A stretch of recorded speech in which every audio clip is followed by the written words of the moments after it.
All right. Hi, everybody. It's Spoken World Online, week number 201. And I am going to continue my recitation of Lean Times in Lonkmar by the great Fritz Leiber.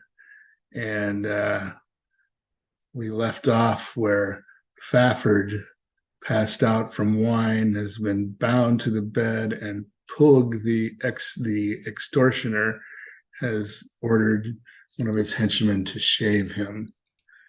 And I have a link to the entire text in the chat. Pug was laughing again.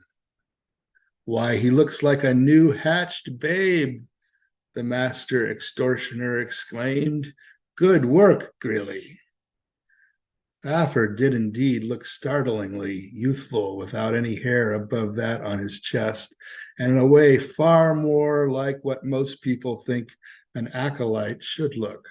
He might even have appeared romantically handsome, except that Greeley, and perhaps an excess of zeal, had also shorn naked his eyebrows, which had the effect of making Fafford's head, very pale under the vanished hair, seem like a marble bust set atop a living body. Pug continued to chuckle. And no spot of blood. No, not one. That is the best of omens, Greeley. I love you.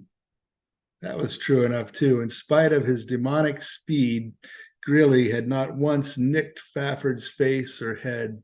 Doubtless a man thwarted of the opportunity to hamstring another would scorn any lesser cutting, indeed consider it a blot on his own character, or so the Mauser guessed. Gazing at his shorn friend, the Mauser felt almost inclined to laugh himself, yet this impulse, and along with it his lively fear for his own and Fafford's safety, was momentarily swallowed up in the feeling that something about this whole business was very wrong. Wrong not only by any ordinary standards, but also in a deeply occult sense. This stripping of Fafford, this shaving of him, this binding of him to the rickety, narrow bed, wrong, wrong, wrong. Once again, it occurred to him more strongly this time that Pug was unknowingly performing an eldritch ritual. Hist! Pug cried, raising a finger. The Mauser obediently listened along with the three henchmen and their master. The ordinary noises outside had diminished for a moment, almost ceased. Then through the curtained doorway and the red-lit louvers came the raspy high voice of Vaudreuil, beginning the long litany and the mumbling sigh of the crowd's response. Pug clapped the Mauser hard on the shoulder. He is about it. 'Tis time, he cried. Command us. We will see, son, how well you have planned. Remember, I will be watching over your shoulder, and that it is my desire that you strike at the end of Wadras's sermon when the collection is taken. He frowned at Greeley, Wigan, and Quatch. Obey this, my lieutenant, he warned sternly. Jump at his least command, save when I countermand.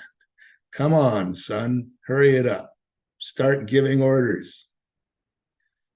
The Mauser would have liked to punch Pug in the middle of his jeweled vizard, which the extortioner was just now again lifting to his face.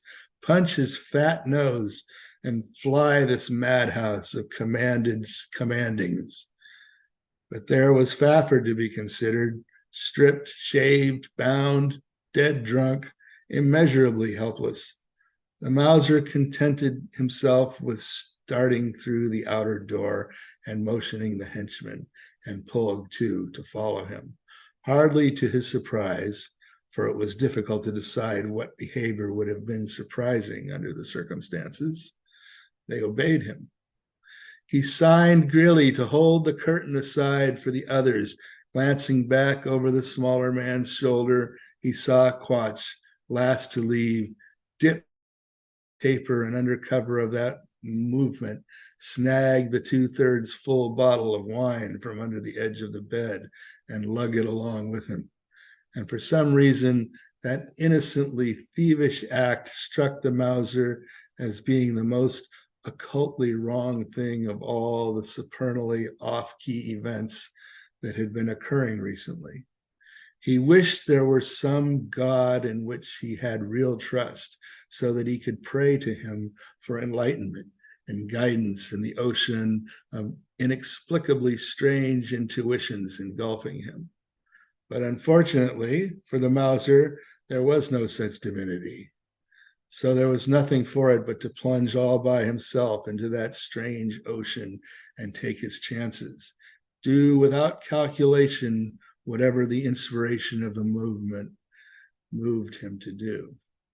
So, while Baudry's keened and rasped through the long litany against the sighing responses of the crowd and an uncommonly large number of catcalls and boos, the Mauser was very busy indeed, helping prepare the setting and place the characters for a drama of which he did not know more than scraps of the plot.